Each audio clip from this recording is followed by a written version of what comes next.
what other bone can be in its correct position and deviate almost over 90 degrees? Okay?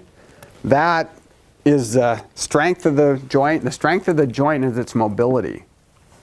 Okay? The strength of the joint is its mobility.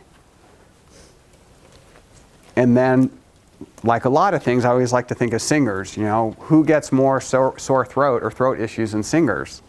I mean, they have throat issues all the time. So oftentimes, our strength can be also the weakness.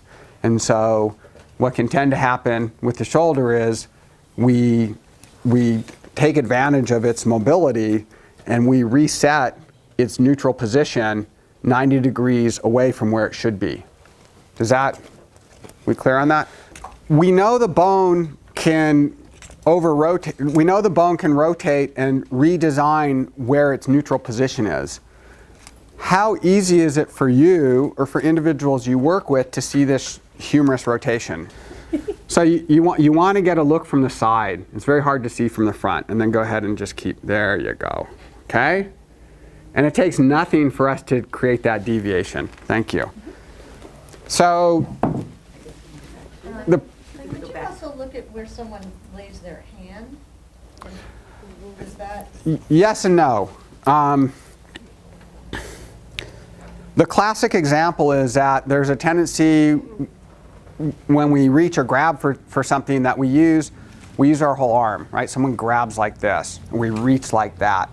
And the idea is we can be here and here, so that it can be hard to separate the movement of the hand with the movement of the shoulder. So for example, let's put your palms up and bring your hands up maybe like 3/4 of the way.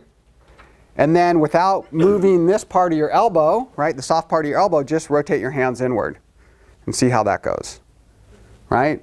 So how much mobility are you having that's only in your hands, and how much is happening with that humerus? And now just do it the other way with the humerus, right? You can imagine that this movement and this movement would often be seen as the same, right? You see the difference though, yeah? Okay? So that's an important biomechanical correction that we want to make in asana and also in sort of the day-to-day movement habits. If I'm going to be operating a mouse and I'm using my hand forearm, then my humerus is happy. As soon as I start using my hand, my humerus to operate the mouse, now remember, we started many classes by saying if you want to understand movement, basic movement, I believe it helps to just follow the bones. We'll worry about the muscles later, right? If we want to talk about movement in relationship to the muscle of the humerus, as you see, I mean, that's a very complicated conversation. If we want to talk about movement of the humerus as a bone, it's very simple. It rotates in, it rotates out, things like that. So when we're helping individuals and we see they have certain patterns in their asana with the humerus rotating medial, we can assume they're going to have that in whatever their jobs are or whatever they're doing in their life, whether they're doing, with children, whether they're doing a lot of cooking, whether they're doing a lot of different types of garden work, whether they're doing art, whether they're in a profession that's manual. If it's not happening in their asana with all that attention and slowing everything down, it's not happening in their day-to-day life. Nice to see you. And that's where we can start to bridge the gap as yoga teachers between teaching yoga and bringing about yoga therapy. Because we understand that there's a correlation between what happens in asana and what happens in day-to-day life. So why not have our life support our practice and our practice support our life? And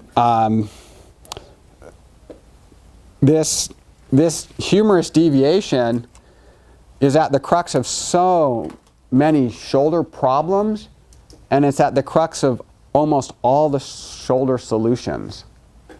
Okay?